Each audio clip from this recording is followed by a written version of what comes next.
Halo sobat bisnis semua, welcome back to Expertify Talk bersama aku Hasbi. Kembali lagi di podcastnya para business owner yang nggak pengen pusing, pengennya cuan dan grow terus ya. Nah, gimana kabarnya para business owner hari ini? Mudah-mudahan dalam keadaan sehat dan baik ya di kediaman masing-masing.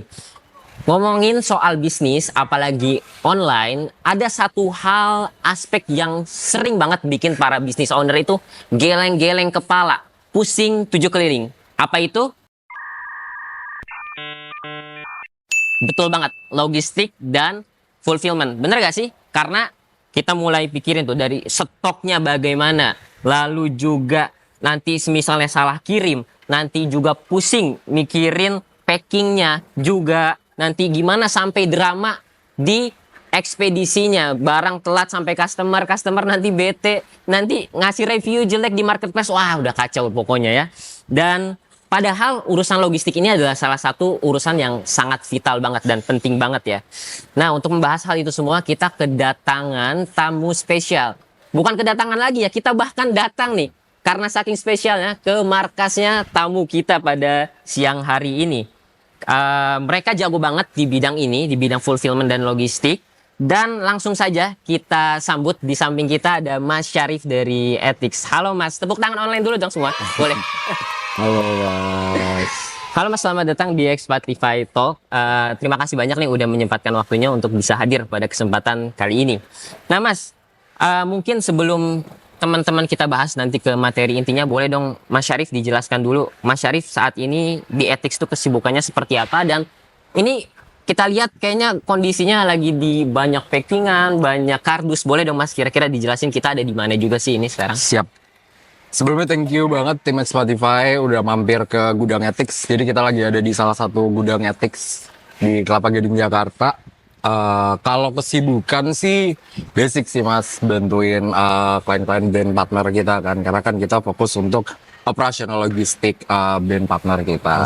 Jadi day-to-day-nya bantuin brand dan klien kita aja untuk operasional fulfillment-nya. Asik. Oke Mas. Mas, kita langsung ngomongin tentang ethics-nya itu sendiri nih Mas.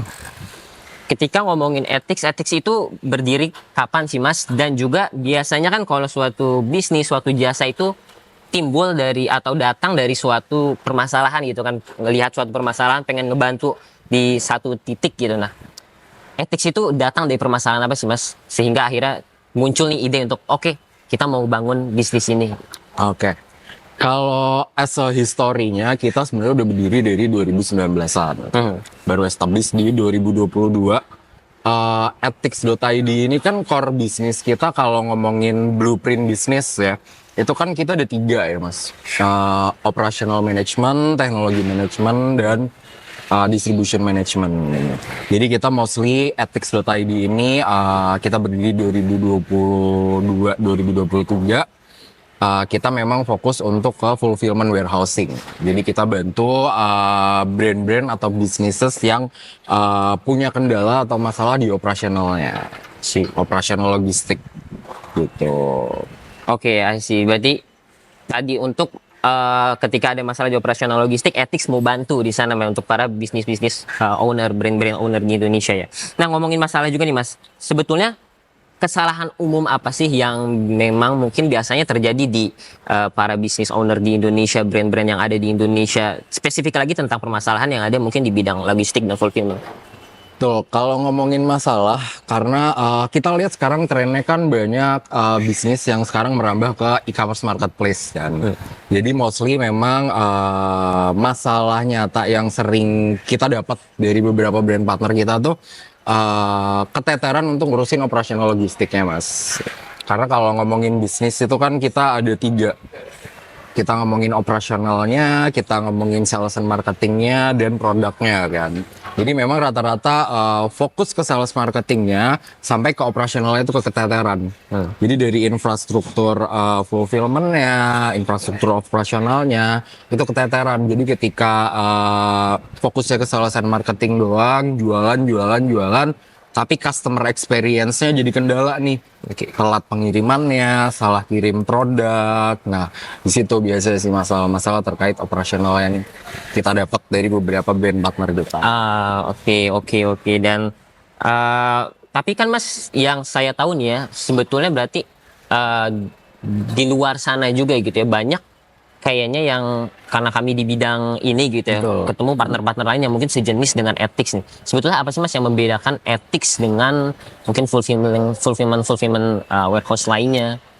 Oke, kalau ngomongin apa sih yang bedain ethics, first kita tuh end-to-end ekosistem ya. End to end. Jadi kita nggak cuma bantu dari segi operational warehousing-nya aja, end-to-end di sini maksudnya adalah kita bantu dari mulai operational fulfillment-nya as a partner, kita di sini memang bantu untuk scale up bisnis tersebut.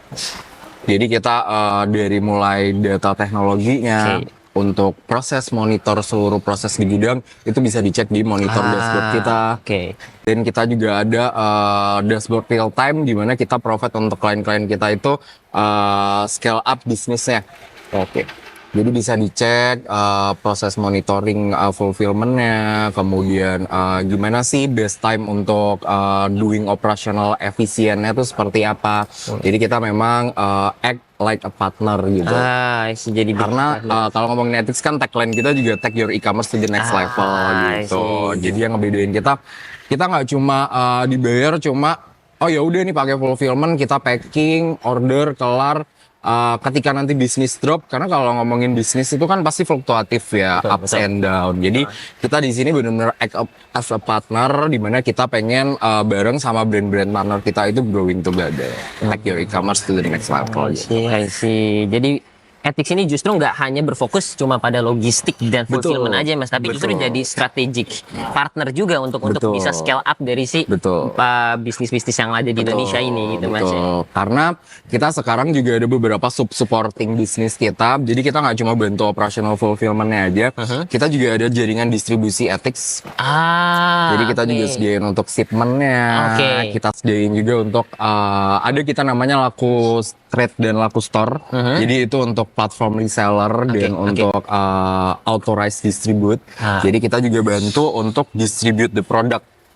Dan kita juga baru ada one of our service enabler. Jadi kita juga lagi develop enabler service kita. Karena kita lihat banyak nih brand-brand partner yang kita bantu operasionalnya, sales and marketingnya juga ternyata butuh nih untuk dioptimalisasi gitu. Jadi that's why aku bilang di sini kita end-to-end operational bisnisnya tuh one stop solution gitu. Bener-bener end to end tadi ya, dari fulfillment, logistik, dan aku lihat di website bahkan ada katanya customer service Mas, bener gak itu? Betul, customer service itu sebenarnya one of service dari fulfillment kita. Karena kalau ngomongin operational itu kan manpower yang paling garda terdepannya kan customer service kan, yang handle marketplace akunnya. Nah, kita juga sediain service itu, customer service ya. Berarti lengkap banget ya, bahkan mungkin istilahnya kalau bisnis ownernya cuma 1 atau 2 orang, sisa semua operasionalnya dipegang oleh ethics, itu bisa banget berarti Mas ya? Bisa banget, karena memang fokus goals kita seperti itu.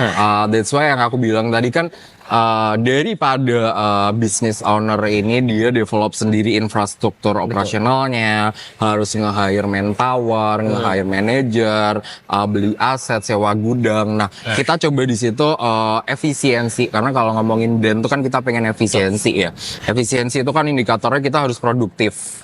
Nah, jadi biar brand owner and business ini fokus ke sales and marketing, branding awareness-nya, dan operational logistiknya tuh kita yang handle. Gitu. Keren banget ya. Nah Mas, dari berbagai banyak business owner yang mungkin udah memilih ethics, kira-kira ada yang paling menarik gak sih Mas? Ada success stories gak sih? Gimana akhirnya ethics bisa jadi partner strategis mereka, ngebantu mereka akhirnya grow bisnis mereka lebih lagi? Oke. One of client success stories kita tuh ada karena kita kan memang mostly kebanyakan health and beauty ya. Jadi salah satu klien kita waktu itu kebetulan aku banget yang handle, jadi aku ketemu langsung sama brand owner bisnisnya. Kendalanya itu dia operasionalnya berantakan banget Mas.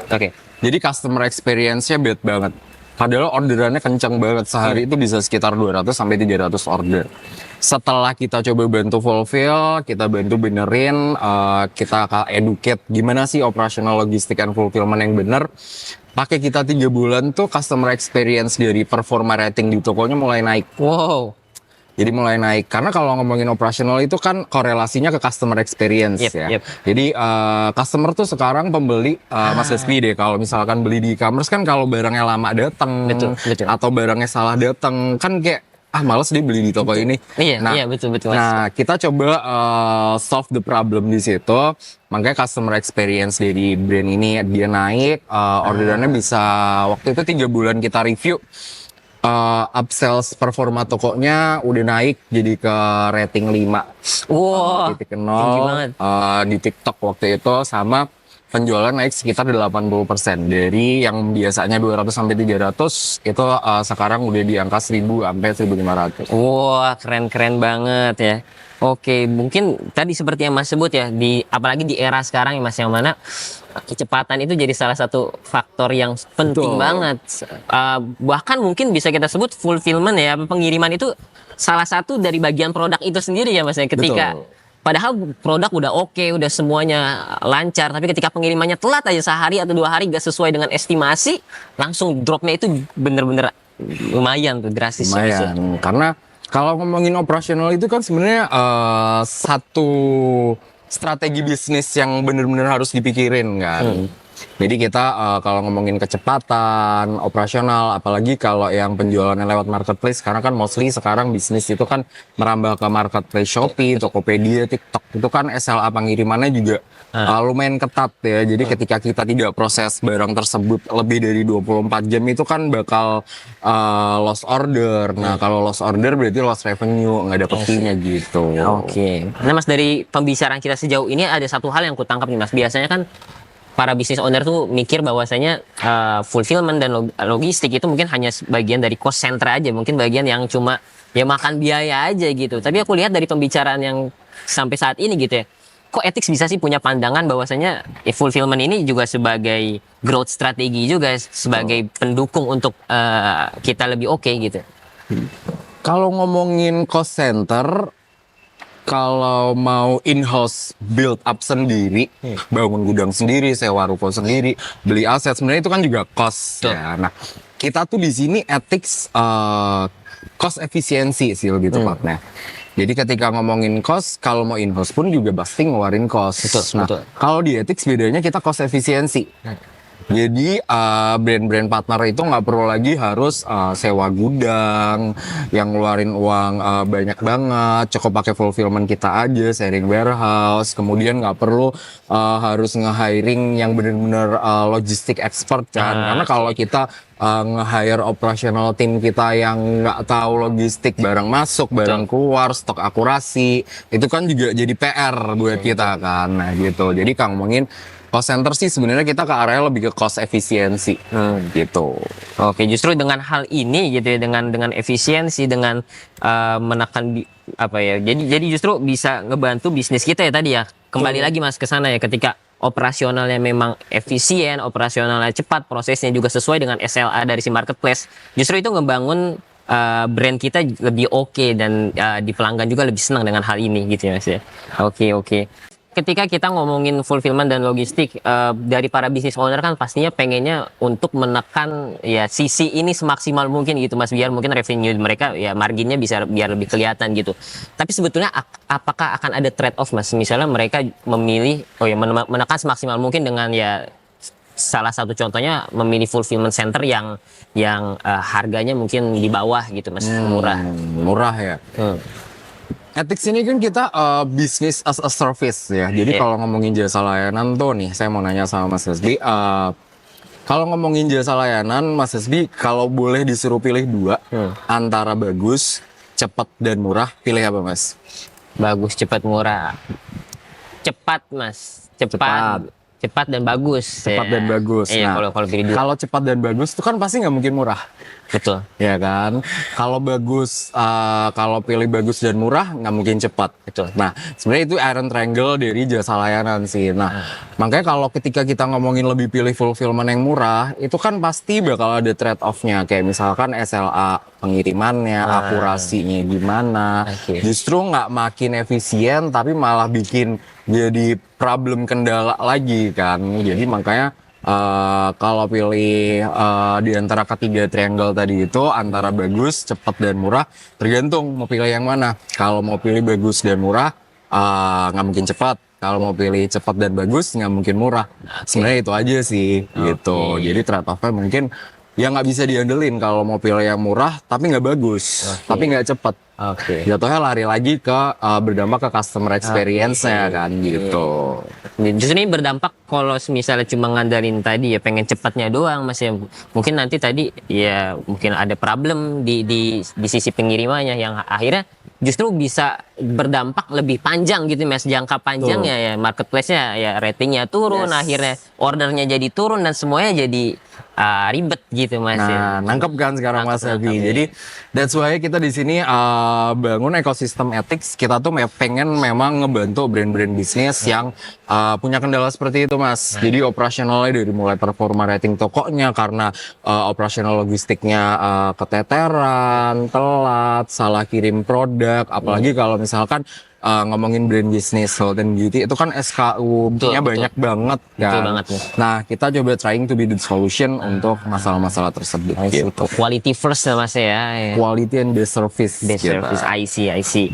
Oke mas, ketika kita ngomongin bisnis lagi nih mas, apakah ada indikator nih bisnis yang mungkin oke nih mulai mau scale up di fulfillment-nya, apakah ada indikator bisnis-bisnis yang bisa untuk masuk ke hal tersebut gitu? Oke. Sebenarnya kalau ngomongin indikator kalau misalkan mau pakai fulfillment, ya itu tadi. Kalau ngomongin bisnis kan operasional, produk, sama sales and marketing. Jadi mostly kan beberapa brand kan lebih fokus ke sales and marketingnya sampai keteteran di operasionalnya. Nah, jadi kalau ngomongin indikator pakai fulfillment sebenarnya kalau memang ada kendala di operasionalnya, orderannya mulai meningkat, kemudian customer experience-nya. Nah, itulah waktu yang tepat untuk choose your partner fulfillment gitu. Oke. Jadi ya sinyal-sinyalnya tadi untuk naik kelas sampai akhirnya untuk memilih fulfillment ya bisa dilihat dari tadi ya mas, ketika udah mulai banyak ya, biar karena mereka mungkin kadang mikir packing sendiri bisa atau nyimpen sendiri bisa nih, tapi ternyata ketika order udah makin banyak apalagi di waktu-waktu tertentu yang sibuk banget mungkin kayak Ramadan atau akhir tahun, mereka akhirnya kewalahan, kesusahan, salah kirim dan mungkin diretur lagi yang mana ini akhirnya kena jadi biaya. Apalagi masih proses manual, masih pakai Excel biasa. Kalau di kita kan kita udah seamless integrated teknologi. Jadi kita ada warehouse management system, udah order management system juga. Jadi orderan dari Shopee, Tokopedia, TikTok itu langsung integrasi, kita langsung proses di sistem kita. Dan langsung kita proses di gudang kita dari mulai picking, packing sampai ke shipment-nya. I see. Oke mas. Mas, gimana sih menurut mas pandangan orang-orang yang ya tadi nih kita kembali lagi kalau ngelihat ya fulfillment dan logistik itu cuma urusan back end aja. Gimana sih pandangan pandangan mas mengenai hal ini sebetulnya? Oke, mengenai back end ya. Sebenarnya kalau ngomongin back end, kita kan juga harus perkuat back end kita. Karena itu kan juga termasuk salah satu strategi bisnis kita. Kalau kita ngomongin mau scale up, itu kan back end kita harus perkuat. Betul. Nah, that's why kalau ngomongin operational fulfillment, itu tuh udah jadi salah satu core dalam brand positioning, Mas. Gitu. Jadi memang back-end-nya ya harus kuat. Karena apa? Itu nanti akan berdampak ke customer experience-nya, repeat ordernya bagaimana, gimana position brand kita di mata customer kita gitu. I see. Oke, keren banget ya. Oke, jadi tadi kita udah bahas semua nih mengenai ethics dan ya kita jadi tahu banyak nih tentang fulfillment, tentang logistik yang mana tadi ya para business owner kalau bisa kita singkat ya pilihlah fulfillment yang quality dan juga apa tadi mas aku lupa. sorry. Pilihlah yang bagus dan cepat serta best quality service. I see. Gue yang ngajarin jadi.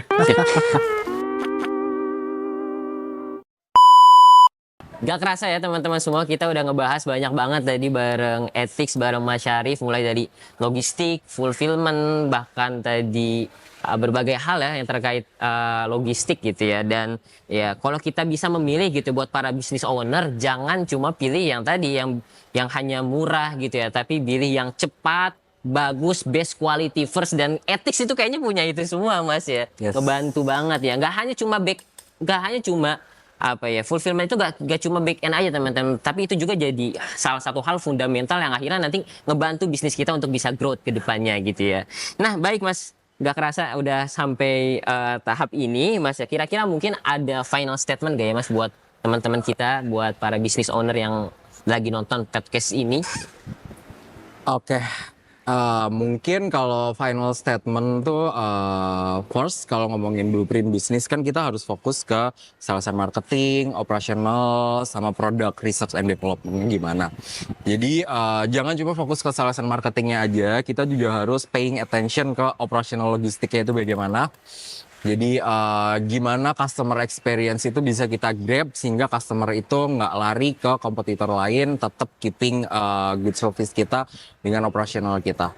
Gitu aja sih. I see. Oke, mudah-mudahan bermanfaat semua yang sudah diberikan, dan pasti bermanfaat ya. Pasti bermanfaat apa yang sudah diberikan tadi oleh Mas Syarif. Baik Mas, mungkin buat teman-teman para business owner yang penasaran nih Mas, untuk kalau mau ngehubungin ethics, kalau mau join ethics, kalau mau pakai servisnya ethics, kira-kira kita bisa kemana ya Mas?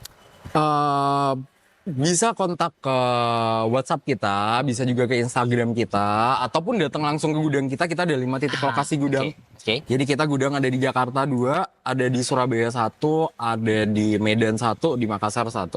Oke, jadi bisa langsung Mas di ethics ID Mas ya, Betul, di ethics ID. ethics.id. Sosial medianya juga di ethics.id, atau bahkan mungkin kalau penasaran sama Mas Syarifnya, boleh Mas Syarif ya langsung dihubungi ya. Bisa dicari nih di Google, pasti muncul langsung. Baik, mungkin itu teman-teman semua untuk episode kali ini. Kita akan bahas dan lanjutkan di sesi selanjutnya. Terima kasih banyak Mas Syarif atas kesempatannya Sama-sama, Mas untuk Esti. bisa gabung di podcast ini. Mari semua.